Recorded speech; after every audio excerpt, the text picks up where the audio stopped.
Welcome into the lounge presented by DraftKings. We have the honor of kicking off our new podcast studio, the SeatGeek Studio, with head coach John Harbaugh. Thanks for joining us. I'm the one who's honored. This is amazing. Great to be with you guys. It's always honored to be with you two guys. But this amazing studio in here, man. This is big time. Yeah, it's pretty sweet. Big upgrade for the lounge. Big upgrade. Garrett got a new office. Now we have a new podcast office. Did you hear about his big new office? I haven't. I have not heard about his office. Well, I haven't been invited down. You gotta have me. I was gonna make the invitation right after this podcast. How about an office warming party? I like this idea. We gotta make this happen. He got tired of sharing an office with me. That's the whole backstory. We shared an office. He got tired for like of a decade plus. Who knew? How'd you do it? That's my point. He's like, "Why'd you leave?" I was like, "I was trying to leave like 8 years ago." Well, we got to start here. So the schedule release came out, and you sent Stavi on a mission, right? And my question is, were there any repercussions from him maxing out the credit card, or because he got the mission accomplished, he was free to go? Oh, so this is the sequel to the Stavi mission series. This is kind of like a Mission Impossible type of a series that we may be embarking on in the future. Well, in the spirit of that, we can't divulge anything that could be coming up in the future, but it was fun. That guy is funny, man. I mean, when we shot it, and you guys were so creative with it, but when we shot it, his face made me crack up. Just looking at him. I would try to say a lot. I was just looking at him. He had that face, like that face of his. It's just like I couldn't stop laughing. It's a funny guy, hair, man. The face, the whole look, the facial expressions. He's really, and you learn. I mean, these guys are pros. He's so smart. He's such a great comedian. Yeah. It was really kind of for me to see how those things are done. Mm-hmm. I really enjoyed that. Yeah. Well, he actually told me afterwards that it was fun working with you. And this is true. He said, like, sometimes I work with Hollywood actors and like they don't really take coaching. He was like, even when we were up there going through the lines and stuff, like if there's any little thing that he had a suggestion, he was like, Coach Harbaugh is easy to work with. He's better than some of the actors I work with. So you might have a future there if you try to go into acting. I act as a coach on Sunday. So speaking of the schedule release, just want to get some of your initial thoughts on that. And first of all, the matchup with your brother. I think everybody was waiting to see when that one was going to be. So is that for bragging rights over Thanksgiving? That's kind of the stakes of that game personally for you. I mean, there's no time to get together for Thanksgiving, but it's like FaceTime bragging rights. Nah, it's funny. That'll definitely be the storyline. I'm sure people will be talking about that, but it's such an emotional thing. It runs so much deeper than that, really, in real life, to be honest. Yeah. It's so meaningful. We both root for each other. We both have each other's back all the time, and yet we're competing against each other. And yeah, there is a pride part of it. You do want to win, but not just for you, for your guys, for the organization, for the standings. I mean, there's so much at stake. Our guys are even talking about it a little bit, in the cafeteria here and there. But these things live on. These are real life moments that, there's a winner and a loser in some of these games like that, and you kind of never forget these things. So It's not so much as who's going to have bragging rights. That kind of understates how it really works. Yeah, I'm curious. As you talk about your brother and having him back in the NFL, like. What is the significance of that to you? Obviously, you guys are super close, and we know that. But having him back in the NFL, what does that mean to you? I like it because it's just it's my guy. I mean, we have just good relationships with the coaches around the league, some more than others and all that. But, there's really not that. Kind of everybody's the enemy. And Jim will be the enemy along with his team when we play him. But the rest of the time, he's my brother, So it's nice to have someone, that I can call or talk to or about rules or about, meetings or know that I've got someone to go to lunch with, someone that'll hang out with me at the meetings. I've had a couple meetings where no one would talk to me. I'm like, why? What's wrong with me? It's like Jim still likes me, so everything's okay. I felt that many times. Don't worry about it. You aren't alone. I mean, I do want to ask about that a little more because it is really cool how you two always have each other's backs. Like you've defended him, over the past year, and it's just really cool to see that brother relationship. We both have brothers. Like we kind of know that, and it's a special bond. But now, as much as you can talk about some things, you can't talk about everything strategic wise that you could have before when he wasn't in the NFL. Does a part of you kind of miss that? You're happy, of course, that he's back in the NFL and has the job he wanted, but you kind of admit, like, man, now we can't really talk the same way we used to. There's no doubt. There's a little bit there. I think he would probably say that too. And you try not to. And we've had some really good conversations helping each other in the last couple of months about different things, but other things are held back. It has to be. Right. It has to be. We can't be wide open about how we're playing a play or what we're doing scheme wise or what he's doing scheme wise. There's just no way. Even the draft.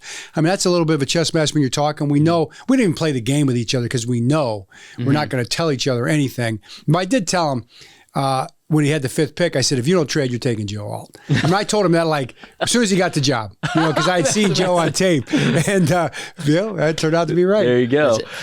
Would you like obviously you two played each other in the Super Bowl? Well, that'll be a game that's remembered in NFL history forever. And I know that like during that time, he talked about your parents talked about it. Like it was great, it was awesome, but like it also was challenging. I think probably more so for your parents a little bit. Would you want to play him like in the playoffs? Would you want a game against the Chargers in the playoffs? AFC Championship. Like again, it's you go 50-50, man. It's that double-edged sword, right? Because I want him to be successful, and I want to be in the playoffs. So I don't want it to be that. For number one, I don't want to not play him in the playoffs because we're not there. That's number one. I mean, I want to be in the playoffs. Yeah. That's number one, and it's by a long way, number one. Yeah. Number two is I want him to be in the playoffs. I want them to be successful. For sure, he's my brother. And if we play him, I want to win. That's another long shot thing. And I know he feels exactly the same way. If for some reason, whenever it happens, if, they're in the Super Bowl, which I'm rooting for him to be in the Super Bowl, I'll be rooting for him just like the national championship game, all in for them to win that game. But in that championship game, if we're playing him in a championship game, it's going to be just like the Super Bowl. And it's hard. It's tough. It's hard to lose that game. It's even hard to win that game because, you go shake hands. I think there's some clips are coming back out about that whole thing. That was a tough moment. It was a tough moment. It's not all joy when it's your brother on the other side of that deal. Yeah, for sure. So moving on the schedule, obviously the game that got big time circled was the season opener against the Chiefs. Just what were your thoughts when you saw the schedule come out and that's the way you're going to kick off the year? Yeah, I was happy. I think it's a great game to play in. I watched the Thursday night game. It's I can't wait to get home and watch it. When you're playing on Sunday, you're getting ready for your game. Now we're going to be playing in that game. I like the idea of playing early. You get to it. We get to play the season 3 days earlier than everybody else, so we get started. Right. I like the little rest after that. I love playing the Chiefs because I always love playing the Chiefs. I mean, now I'd like to beat the Chiefs a little more often than we've done. That'll be the next goal. So much respect for those guys, but we just got to make sure we're ready now, and we've got something now to know it's in our grasp. This is who we're playing in the opener, and this is what we got to get done. Well, and you guys we've been so strong out of the gates, right? I mean, I think that's a credit to you and what you've established and your coaches and the players and whatnot, in that we come out of the gates strong, and training camp is tough. It's challenging. It sharpens this team. What do you feel like has been kind of the key to success in getting your team so ready to play from the jump? Well, I mean, I like to think that we maximize everything we do, that we get the most out of our guys every single day. It's the off-season program. It's before the off-season program starts and all the planning and putting the scheme packages together and everything we do. Yeah. But we just coach everybody every day as hard as we can, as well as we can, and to try to maximize every single day and get the most out of it. Honestly, that's exactly what we do. And because we do that, I feel like our guys come out and they're ready to play. And it's not just certain guys. It's not like we just coach the starters. It's not like we only coach the young guys and let the starters do what they want. I mean, the starters want to be coached just as much as the young guys want to be coached. Right. So it's kind of, I think it goes to that as much as anything. And then, we just got a bunch of high character guys that believe in stacking, making the most of the moment, making the most of the day. And then, we talk about not peaking too early, understand that we're building for something. And then when that's over, we're moving on to the next thing. Right. The last thing on the schedule for me, obviously at the end of the season, that's a lot of attention goes to that Christmas Day game. Of course, you got 3 games in the span of 10 days. Tough stretch there in December. Like, what are your thoughts on that, and how do you plan to approach that from a team standpoint? Like, it's going to be challenging with that stretch. You got the Steelers, obviously the Texans, but how do you approach that stretch, and your thoughts on that? Right. Well, we've got ways that we approach those short weeks. So we'll be looking at those as both short weeks there. But the good news for me is that the teams we're playing have the exact same issue. So nobody has an advantage. That's the main thing. Right. So when we play the Steelers, they're on a 6-day week. When we play the Texans, they're on a 4-day week. So they have to play the same deal that we have to play. Right. Kudos to the league for doing that. It's crazy for Christmas. It's crazy for the families. But it's like Godfather 3. This is the life we have chosen. Oh no, Godfather 2. Oh, 2 or 3. I think Eric's the Godfather guy. But correct myself on that. Probably Godfather 2. I think, but this is the life we have chosen, and it's an honor to play on Christmas Day. It's an honor to play on Netflix in front of the whole world. It's going to be a huge, massive game. We got to go on the road. Oh yeah, I'd love for those guys or somebody else to be coming here on Christmas Day. Yeah. I'd love it for our fans too.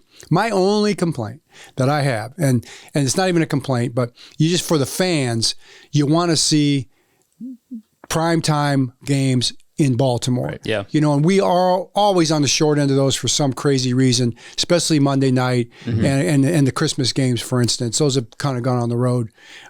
Maybe it's because our guys go play so well, and they know they're going to get a good game. Maybe that's why. But I do feel like our fans deserve as many of those games as we can get. I think we played well at home on primetime games too, so I'm not going to give them that out. Yeah, that's true. So one thing I want to talk about is just the narrative around this team this offseason. And just, you hear the pundits talking a lot about it, about all the losses that we've had, and the coaching staff in free agency and whatnot. And there's just, it's bothering me that everybody feels like we're going to be worse. And you know what? We've had losses. We've also had additions. And a few years ago when we had when we signed guys and you promoted Mike and all that, everybody wasn't saying, oh my gosh, these guys are going to the AFC Championship, right? What's your take on that? Is it bothering you? Do you just say, whatever? Like, how do you look at that? Yeah, I mean, it's fuel, and it does. It just, at some point in time, you just got to shake your head. It's like they said the same thing last year. Right. They said the same thing 2 years ago when, as you said, when Mike got hired. Right. They said the same thing 3 years ago, 4 years ago. It's like they say the same thing every year. It's like, at what point in time is it like, oh, this isn't really working out? Right. I mean, the Ravens are just good. and it kind of does motivate me, and it does, I think, all of our guys, because we always have something to prove. But that's the nature of the league. You always have something to prove. Look at the schedule. Look how good the league is. Every one of these games is going to be a battle. Like a football death battle. They're all going to be that. Every one of those games is going to be that. But I just think, okay, fine. Doubt us, challenge us, think we can't do it. Please do me a favor and say it out loud. Put it on camera. So we can see it. That's what I do appreciate that. Right. The Mike Flores or Mike Flores. That was a classic one. It's also interesting too, because as you go through a season, like, the best team doesn't always necessarily win. Like, I've always felt like the 2011 team was actually better than the 2012 team, just like that team, that season. But of course, the 2012 team won. And so, like, as you go through the season and you prepare for it, and like kind of knowing that, how does that play into things at all? Like, do you kind of feel that way as you look at these teams and you build this out? It just always seems like it's kind of the team that gets hot at the right time, and how much that carries over from one season to another. I don't know. It all kind of plays out differently. Well, it gets proven every year. On these strength of schedule, we got a tough schedule because we got to play the AFC North, and everybody in the AFC North is really good. Right. And the reason that Cleveland's schedule is tougher than our schedule right now is basically because they got to play us and we play them, and our record was better than them. So you understand the math. Right. What is the math equation that's at stake here? And when you say the best team, to me, the best team is the team that plays the best on that day. Mm-hmm. That's the best team. If you play the best, you're the best team. So be the best team and prove it. That's the point. That's why we play the games. So our job is to build the best team that plays the best on that day, and that's all we think about. So how do we build our system? How do we rep our system? How do we train our guys? How do we coach our guys? How do we say things in ways that they can understand how the best way to operate when this happens on this play and you're confronted with this, and then how do we get them to do it over and over again so it becomes muscle memory and becomes just rote to them, and they just play freely and get in the zone, so to speak. As coaches, those are all the types of things that you try to do. So the best losses and additions and all that, that's part of the equation, the math equation. But the other part is all the other things that go into building the team that they're not factoring into their equation. Right. So do the math. Well, their math is very simple math. And these real math equations, these real ones, they're way more complicated than that. Right. And they can't build it. They can't build the right equation. If they could, then they'd be gambling for a living. And they'd be making a lot more money. They'd definitely be working in Vegas. Yeah. The next kind of step on this process is OTAs. So that's coming up, obviously this week. And that's, I know you've always kind of taken this one day at a time approach, and the next thing on the horizon is OTAs. And this is kind of the first chance for us to see, okay, what's this defense look like with Zach Orr? How does he run a practice? How do you feel about how the defense is coming together with Zach at the helm? Very happy, very, very pleased. It's going to look very similar to what you've seen in the past, no doubt about it. But it's also going to take on Zach's personality too, just like it took on Mike's personality, just like it took on Wink's personality, just like it took on Dean's personality, and Chuck Pagano's and Greg Madison's. That's how it works. Everybody puts their fingerprint on it, but still it's going to be the Ravens defense, and that's something that is pretty established and will continue to be. So I'm looking forward to it too. I think Zach is really great. I mean, I'm a big fan of Zach Orr and all the coaches. I think Zach is very detailed, very smart. He's very meticulous about every aspect of the defense, everybody knowing what to do, exactly how to do it the right way, the way it's all put together. But it's not just him. We all work together on that. And our coaches are part of that. And he includes everybody in. And then you get the Zach personality, which we all see, right? I mean, he brings that. That's a stamp that is also the thing that kind of differentiates and kind of makes Zach who he is in a unique way. He's got that fiery personality, man. The guys love it. And I'm sure that's going to bleed through as well. Right. You talk about the Ravens defense, and I think it's coming out more and more now that a lot of teams around the league are kind of copying the Ravens defense, that we've kind of, just like with Greg Roman here, that was a revolutionary offense, that this Ravens defense has evolved to a point where other people around the league are saying, yeah, we're going to start doing things more like that way. Even your brother said, hey, yeah, we used it in Michigan. I stole that defense at Michigan. Well, you didn't steal it exactly. It was given to him. There you go. That's a kind brother right there. So I guess, how much pride does that give you? What are your feelings about seeing this defense that you've been a part of, that multiple coordinators now and you've all kind of put together, seeing that percolate around the NFL? Yeah, I mean, if you didn't say you took to pride in that, you wouldn't even be a coach. You wouldn't feel that way, of course.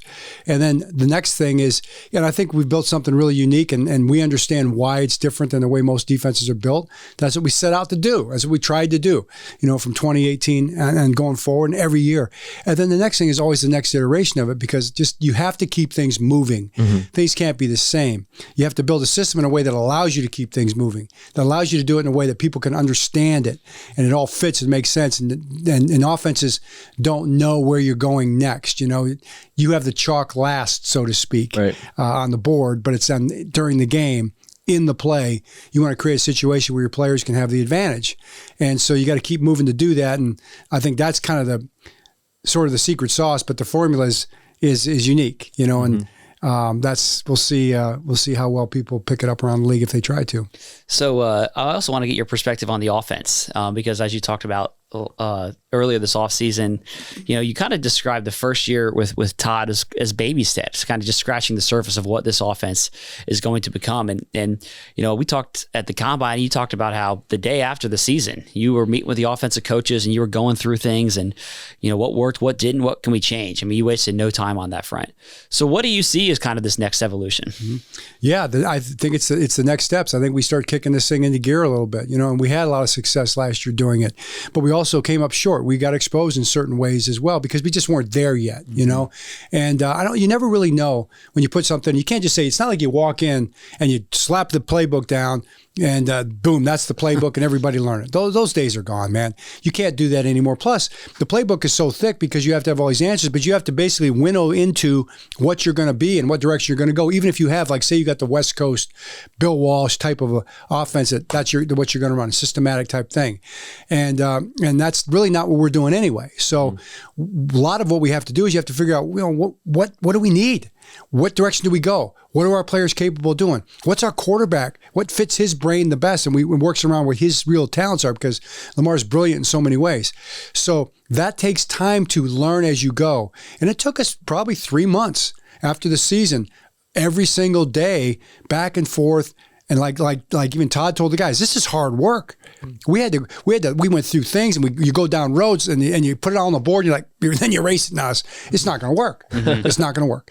And hopefully we've come into something that really is going to work, that is structured in a way that our guys can go out there and operate where they have the chalk glass on offense when it comes right down to it in real time. Right. And with that, they can execute at a really high level doing it. So that's what we're shooting for, big picture wise. The way it's built, I'm really excited about. And I think right now it's just a matter, like Lamar said yesterday, it's just a matter of getting the reps and building the muscle memory and getting good at everything we're doing. Right. You talk about Lamar, and obviously we saw him really kind of flourish as a passer more last season.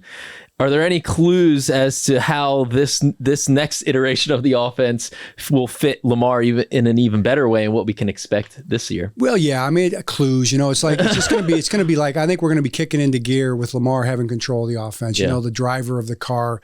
The car is going to be able to do more. It's going to be faster. It's going to have more options on it, and he's going to be a better driver. He's going to know the car better. And the car is going to be built better than it was last year. The parts of the car, they're all going to be tuned in better. Right. Than they were last year, just because of it's not just because we're another year into it. It's because we're another year into it, and we've been working on the car to make it a better car than it was before. Mm-hmm. Can Lamar get better? I mean, he's been a 2-time MVP. You still think there's more to his game? Yeah, I mean, that doesn't tell the whole story, and he'll be the first to tell you that. It's not about that. Right. Although that is something that we're all really proud of, and obviously that San Francisco game had so much to do with that, and he had a great season. But there's so much more. That so much, his growth mindset and his ability to grow, our growth mindset as an offense, that's where we got to be tapping into, man. We got to be leaning hard into that, because we're not going to know until it's all said and done what Lamar Jackson can be as a quarterback. And I'm a believer. You've been standing on that table since day one. Since day one, I'm a fan, and I just feel like, man, I want this to go. I want this to be something that's never forgotten. I really feel that way. It really motivates me, all of us, motivates Lamar. And let's keep getting better. One more question on the offense. The offensive line and the rebuild there has been obviously a big topic of conversation this offseason. How do you feel going into OTAs? And specifically, you have a lot of good young players there. Voorhees, Saleh, obviously Roger Rosengarten now, Daniel Faalele, Ben Cleveland, Josh Jones, right? You have a lot of good young players there. Do you kind of want to give those guys those reps in OTAs in this summer and say, hey, man, here's your opportunity, go prove it, and if you prove it, you're the guy, we'll stick with you, is that kind of how you're looking at it this summer? Yeah, the best team is the team that plays the best player is the player that plays the best, and those guys we're going to be building the whole offensive line and coaching every single guy, and then the guys that rise the best and play the best are going to be the guys that play the most and end up getting the starting positions, which is exactly how it should be. Yeah. And then you got swing guys like Pat McCarry, still a part of the picture too, and I can't wait to see Ronnie when he comes back and see if what kind of training he's done and if he's ready to roll. And then you got Faalele over there and you got Rosengarten added. So it's I'm sure I'm missing. We've got some of these young guys that look good. Yeah. So it's going to be interesting. Yeah. So another reason we wanted to have you on the podcast and to kick off the fancy new studio here is that you've got an exciting new venture too, which is the Harbaugh Coaching Academy, which we're excited to talk with you about. This is a new venture. It's really a resource for coaches, for parents, for kids, for football fans. Can you give us the kind of the elevator pitch and the story behind the Harbaugh Coaching Academy? Man, I wish I had an elevator pitch. I couldn't be a very good salesman for Steve, but really what it is, it's just really nothing out there we didn't think like this, and it's kind of because of our dad. I mean, we've been just privileged to grow up with a coaching dad and being around coaches and being around sports our whole life, and it's really just cool. And our dad was just so good, such a great coach. And I feel like, some of that rubbed off on us, and Jim and I have kind of learned from that. And then you want to maybe kind of share that because people call you and ask you stuff, and it's like, okay. And then, with Allison and watching Jim's kids come up through and Joni's kids come up through over the years with Tom Crean, watching them come, you go, coaches are so important. Mm-hmm. They matter so much in someone's life. We're sitting here having this conversation, and we all played sports, little league, junior high, high school, whatever level we played it at. And we remember those moments that were really uplifting for us and those moments that really were debilitating for us because of the way a coach treated us, talked to us, responded to us, uplifted us, or tore us down, or whatever it might be. And you never forget those things the rest of your life. Billy Graham said, a coach will have an impact on more people in 1 year than the average person will over the course of their lifetime. I know that's true. And it's true for teachers too, as well. It's true for administrators. It's true for bosses, all these kind of things when you're influencing and you're around people. Right. But man, we got to do a better. So I saw with Allison, I saw the good ones. I saw the ones that weren't good. I saw the good days, the bad ones. I'm like, can we help? Can we lean into all these coaches, talk to these coaches, have conversations with these coaches, teachers, military people, business leaders, media people, and ask them questions and see if we put this in a format where people can pull right up and go down and say, hey, Andy Reid on coaching the 9-year-old women's softball team, maybe, or whatever what does Andy Reid say about that? Right. That's pretty cool. And I really think that people are going to enjoy it. It's free, it doesn't cost anybody anything to do. We're not trying to make any money. It's an opportunity for coaches and people, leaders, whatever you want to call them, to pay it forward a little bit and hopefully have some fun with it. And we'll see where it goes from there. So that's a long elevator ride right there. That's good. It really is cool. I mean, I've watched almost all the interviews by this point, and I'm just telling viewers out there, like, check it out. I mean, it is really inspiring, cool stuff. And one thing that stuck out to me was that it's really about building people. Like, that's what so many of the conversations are about, from the youth level to high school, college, even the pros, right? It's about building up people. And there's some X's and O's stuff in there too. But like, do you see that as kind of the core of coaching, is just leading people? That is exactly what it is to me, and it's uplifting people. Right. That is the core of it. Pygmalion, okay? Look that one up, okay? And I don't even know if I know what it means, but what I think it means is that basically you uplift people. You speak into what they can become. You show them something maybe they don't see for themselves. Right. Like my junior high, 7th grade football coach, who was also the gym teacher, and we were in swimming class, and he was teaching us the breaststroke.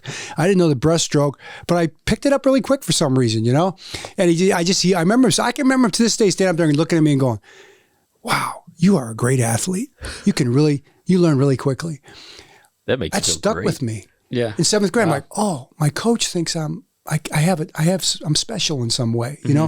That's a gift that we can all give one another every single day. And I think if there's any theme that runs through this whole website, like you're saying, it's that. Yeah. That's awesome. I know that it's obviously not geared just towards football. Football is kind of the foundation, the backbone of it for obvious reasons. But something that has struck me, that you've talked about this many times over the years, is the importance of football and why it matters. And you wrote the piece years ago about why football matters. And I remember, talking with you about that at the time. And you've always just been an advocate for the game of football.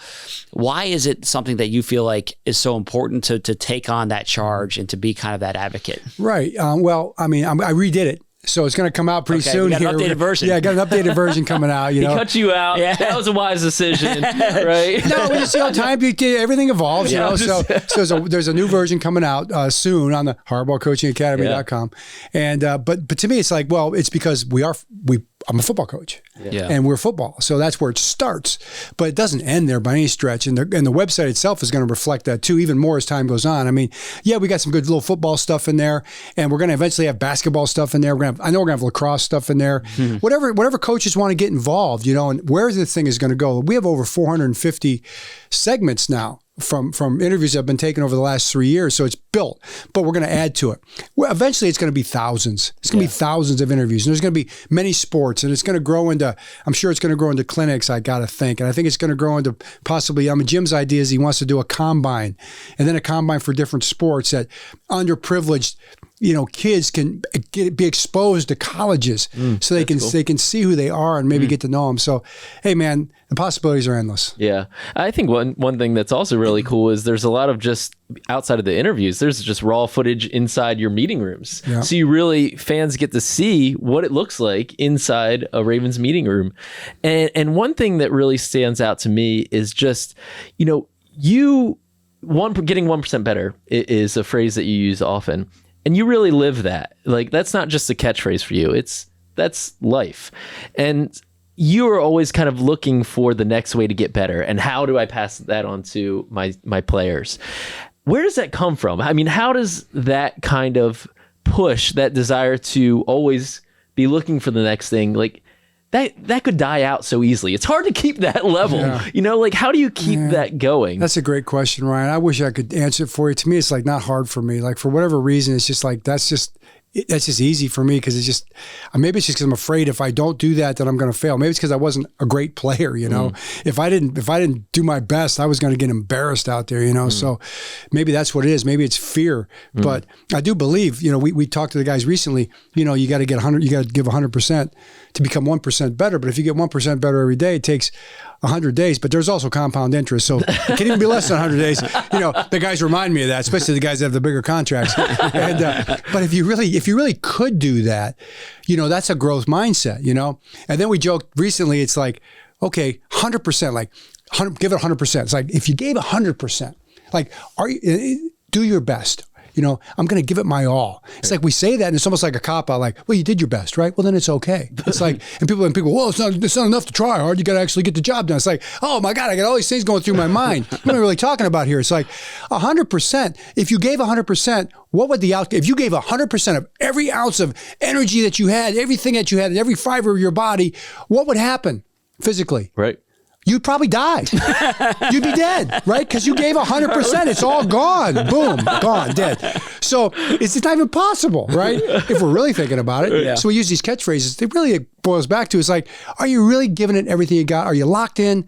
Are you focused? Are you all there today? Are you actually doing your best? Are you running to the ball as hard as you can? Is your technique? Are you focused? Are you thinking? Is your mindset right going out to practice? You know, just really, are you doing your best? And if you are, then you can live with peace. You can live at peace. You have peace in your heart about what you're doing, you know? Right. And that to me is like what we try to get across to our guys.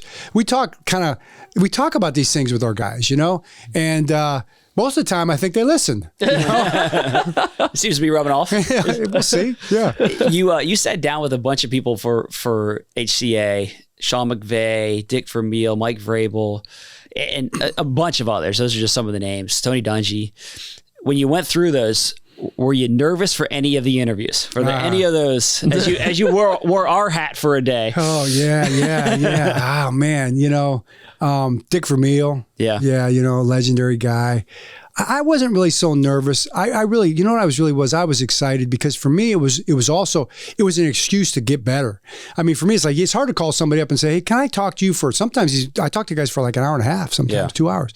Can I talk to you for 2 hours of your day and ask you a bunch of questions about coaching? You know, it's like, are you kidding me?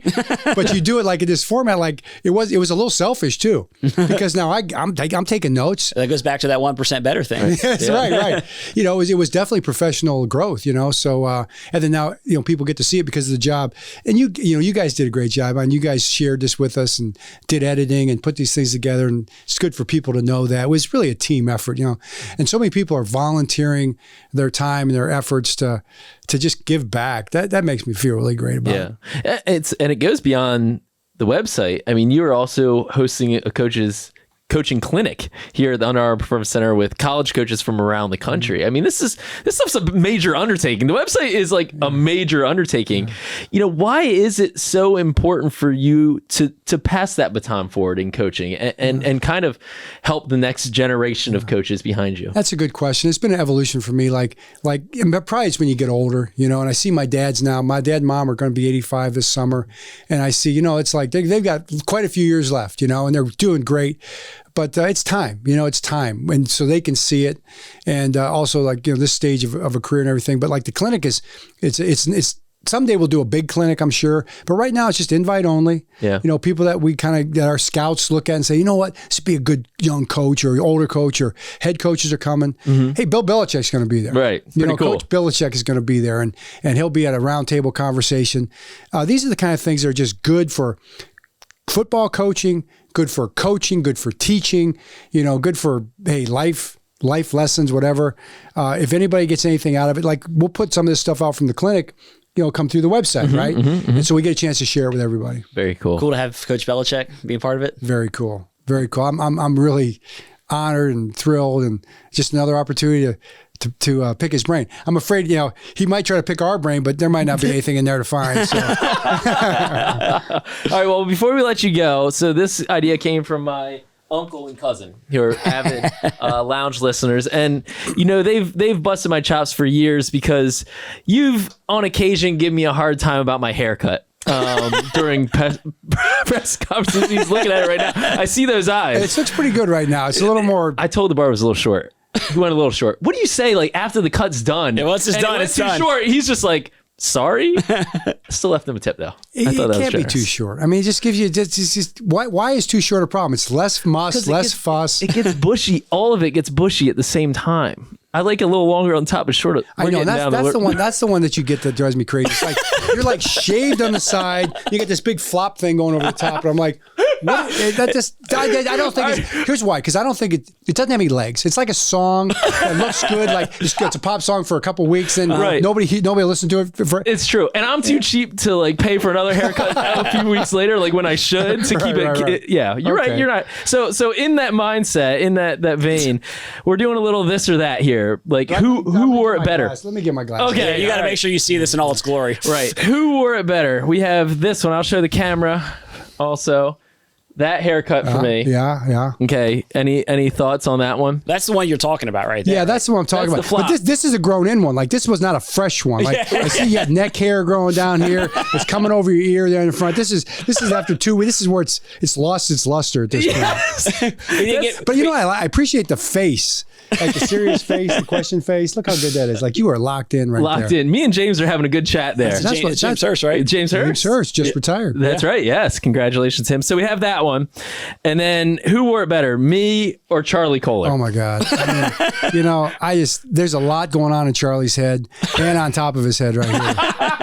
And I just really don't know where. I decided, when I saw it, I decided to stay away. You didn't comment on it. I didn't comment on it. I'm not going near it. I just didn't think it was a very dangerous place to go for that haircut. Right.